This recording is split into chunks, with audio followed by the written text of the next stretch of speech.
is not. Okay, para nandyan lang. The so-called injured victims under President Duterte are massive hope. At sa akin, mali.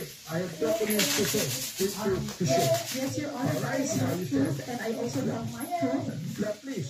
May I remind our resource person to, again, patapusin muna yung interpolator before you answer. Okay, salamat po, Mr. Chair. And sige po, kung pwede po, ibigay na lahat ng tanong at mabigyan dito kami ng pagkakataon na sumagot nang wala rin interruption sa You will be given your opportunity to answer. So, patapusin muna talaga yung interpolator that is a ruling before the resource person. Huwag po tayo magsapawan. Mr. Chair, maraming salamat. Okay, Mr. Chairman. Pagturugay na gamit di man day tao eh. The Ginger.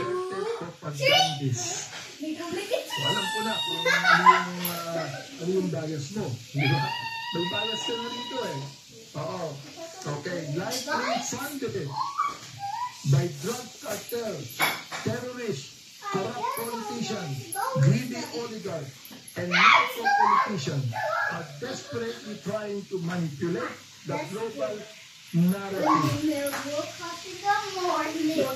Why did you get information about that, Mr. Chair? Pwede na po ako.